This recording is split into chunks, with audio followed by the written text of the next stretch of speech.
Hello, everybody. My name is Roy Nemmer of MoondalBislaste.com, and welcome to another video. And this time around, it's not really some good news. It's about Giovanni Lo Celso. If you guys saw it, I posted it in the community posts on YouTube. It's on MoondalBislaste.com. It's on social media. Lo Celso is out of the World Cup for Argentina. He does require surgery. He will not be in Qatar. And that's the unfortunate, just breaking news. Very, very sad. We're going to discuss a little bit his trajectory with the national team and who can possibly replace him. Is it one person that can replace him, or is it going to have to be several others, more than one person? We're going to talk about it. So let's just get to it. You have to feel very bad for Lo Celso. He was part of the Argentina team in 2018 at the World Cup. He didn't play a single match at all. And then, 2-3 months later, Lionel Scaloni becomes the interim coach of the national team. And Lo Celso takes part in the very, very first match for Argentina with Scaloni as coach, a 3-0 win. And Lo Celso scores in that game. It was a great first game for Lo Celso under Scaloni. And he was part of that team from the get-go, from the very start, took part in the friendly games, started the World Cup qualifiers, was there at the 2019 Copa America in Brazil. He formed a very, very formidable partnership alongside Leandro Paredes and Rodrigo de Paul. And the numbers, they speak for themselves. They started a total of 12 games for Argentina, excluding the one that was stopped against Brazil because of the COVID situation in the qualifiers. That game aside, they started 12 games. They won 7 of them. They won 7 of the 12 games, and 2 of those games were against Brazil that they won, one of which was the Copa America final. So 7 wins and 5 draws in 12 games for Leandro Paredes, Rodrigo de Paul, and Gio Lo Celso when all 3 of them started. There were some games where the 3 of them started, and for example, Lucas Ocampo started alongside them, or Angel Di Maria started alongside them. So it wasn't necessarily always a 3-man midfield. Could have been 4 at times, but their record, 7 wins. Wow, absolutely incredible. And the thing about Lo Celso, it's not only what he does on the pitch, but off it as well. His sacrifice for the national team is something that we haven't seen in a long, long time. And I'm not just talking specifically Lo Celso. There were a couple of others as well. And if we're being honest, the entire team. But his sacrifice, and what I mean by that specifically, is just around this time last year, there were the World Cup qualifiers being held in South America. And there was the whole COVID restriction, and the players in the Premier League, the teams in the Premier League would not allow the players to travel to South America because of the COVID restrictions. And Lo Celso said, that's not going to work for me. So Giovanni Lo Celso, Emiliano Buendia, Emiliano Dibu Martinez, Christian Cuti Romero, those 4 got on a plane from Europe, from England, went all the way to South America. They did not care what their club said. They didn't care what Tottenham said or what Aston Villa said. They went to join the national team. And that just shows you the sacrifice, the commitment, the love that they have for the sky blue and white, the love they have for the country, for the shirt. They didn't care what their club said. So they went, and that ended up causing, the whole controversy in the match being stopped between Argentina and Brazil in Brazil. So his commitment is not just on the pitch, but off it as well. And then if we get back to on the pitch, he won the Copa America, won the Finalissima. If you guys missed it, we did a whole video, a live discussion. It was great. I'm going to leave the link down below. It's in the comments. Check it out in the description.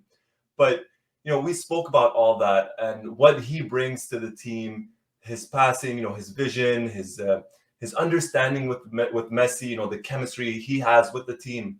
And I think that's very underrated. And we're not really going to go into all of that. We've spoken about that before. Everybody knows who Giovanni Lo Celso is. Everyone knows what Lo Celso brings to the table. But now it's really, who's going to replace him in the 11? And look, I have a couple of names in mind, and let me know who you guys think will start in place of Lo Celso and who you guys want to start in place of Lo Celso. For me, I'll say this. I think Papu Gomez starts at least the opening game for Argentina. I really think Papu Gomez gets the start. Now you have the option. You have Papu Gomez. You have Guido Rodriguez if you want to play you want to play him as the defensive midfielder and push Leandro Paredes a little bit higher. You have Ezequiel Palacios, and obviously you have Enzo Fernandez, which is one name that a lot of people want to see in the starting 11. You also have Alexis McAllister. Now, we're going to get to those players, but I'm going to go back to Papu Gomez. I think Gomez starts maybe the opening game for Argentina against Saudi Arabia. He's the most experienced one out of all of them with the national team. And for whatever reason, I just think he's going to add that attacking quality that maybe some of the others don't have. I'm not saying that he's better than any of them. I just think he might get the start. Now, the thing about Papu Gomez is defensively, he's not like Lo Celso, right? Lo Celso, absolutely phenomenal when tracking back, puts in the tackle, puts in the effort. Papu Gomez has never really been that kind of a midfielder, and especially at his age, you don't really expect him to drop back and defend as often. Now, the first game at a World Cup is extremely important, as are all of the games. So, I think maybe against a team that might sit back a little bit more, like Saudi Arabia, I think we might get someone like Papu Gomez.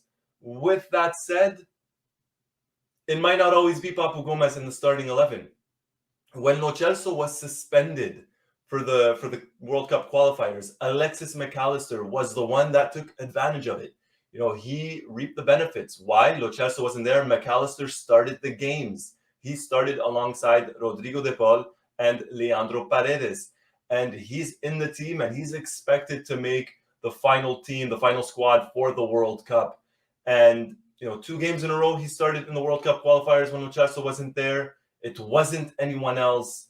And he's in very good form for Brighton. It has to be said. McAllister is in great form, actually, for Brighton. So, I'm torn. I think Papu starts the first game, but as the tournament goes on, I don't know if we're going to still see Papu Gomez. We might get someone like Alexis McAllister.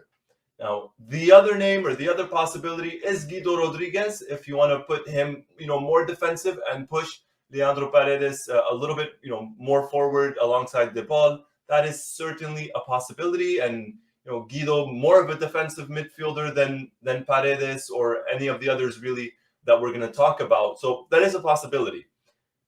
The last one, the before last one, Ezequiel Palacios. And Palacios is one that has been there from the beginning with Scaloni.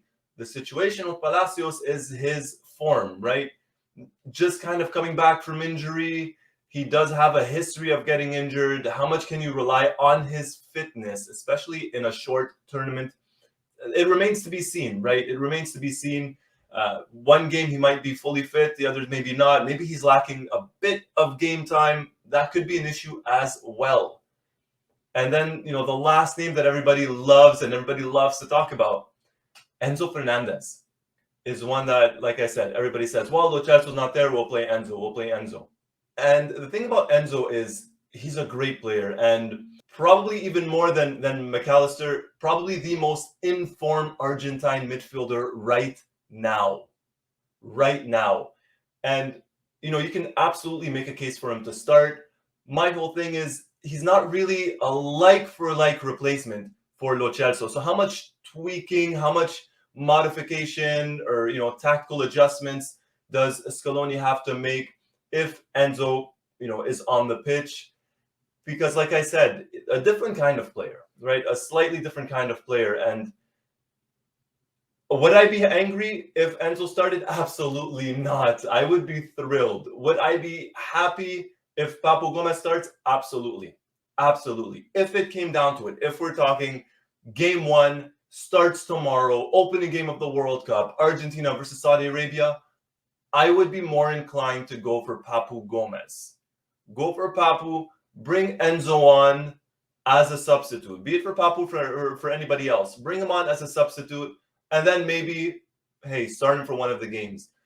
That's just my opinion. That's just my opinion. Now, let me know what you guys think down in the comments. Like I said, let me know who you want to see starting in place of Lo Celso and who you think will start in place of Lo Celso. There's certainly a case to be made for all of the players, all the midfielders that I just spoke about. I think there are maybe 3 that have a better chance than others, and more specifically 2 in Papu Gomez and McAllister. Although Enzo is right there, he is right there, and don't be surprised if he starts. He absolutely impressed. I think everybody in the last 2 matches for Argentina in the September game. So look, it's extremely unfortunate for Lo Celso. I mean, like I said at the start of the video, there in 2018, doesn't play a game, goes through everything, the entire cycle with Scaloni, only to miss out at the end. It's very, very unfortunate for him. But you know what? Hopefully he's able to still, travel with the team and be with the team and motivate them at the World Cup. If you like what you saw, hit that like button. And if you haven't already, hit that subscribe button and hit that notifications button to be the first person notified as soon as a new video drops. Once more, my name is Roy Nemmer of MundialBiceleste.com, and thank you for watching.